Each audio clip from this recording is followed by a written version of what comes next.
Hi, this is Matt. This is part 2 of the Know Your Heart Valve series. We're going to talk about the pulmonic valve today. The pulmonic valve separates the right ventricle from the pulmonary arterial system.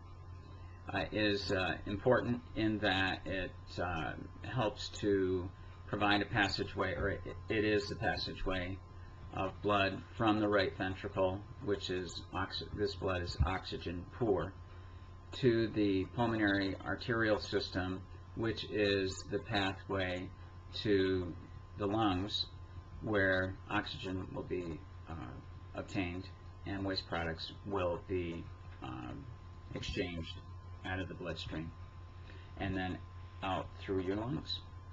So it's an important, it has a very important function. So a couple of things that can happen that can cause problems is, one, you can have an increase in the pressure of the pulmonary arterial system and or the lungs, which works against the pulmonic valve.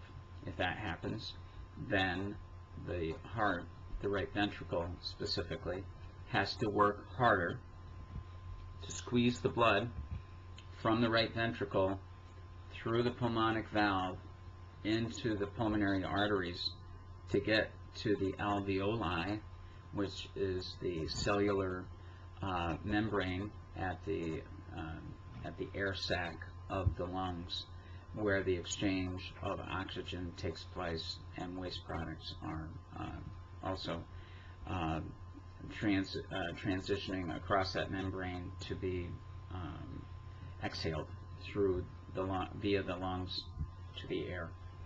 So if all goes well, the pulmonic valve does an important function in the whole cardiopulmonary dynamic.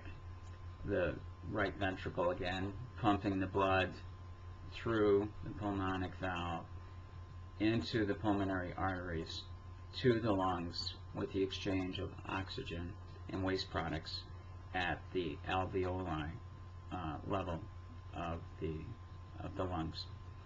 So if there's problems, it can frequently be this backwards pressure due to, many times, lung disease, which smoking is frequently the greatest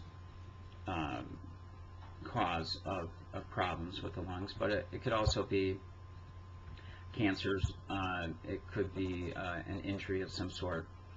So anyways, the pulmonic valve can also, in some cases, be absent in newborns. This is a very serious problem.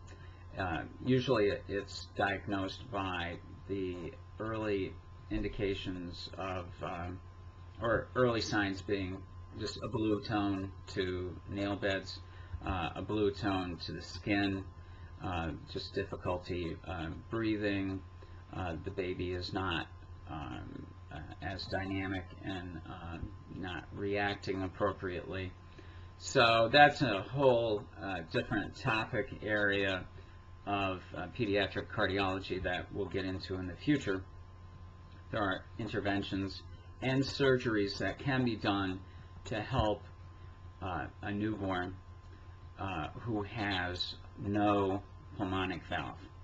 And of course, that's fantastic, but it's very complex, and usually it takes multiple interventions and or surgeries to correct this problem. And that's it. That's part 2 on the Know Your Heart Valve series, and that was the pulmonic valve. Have a great day.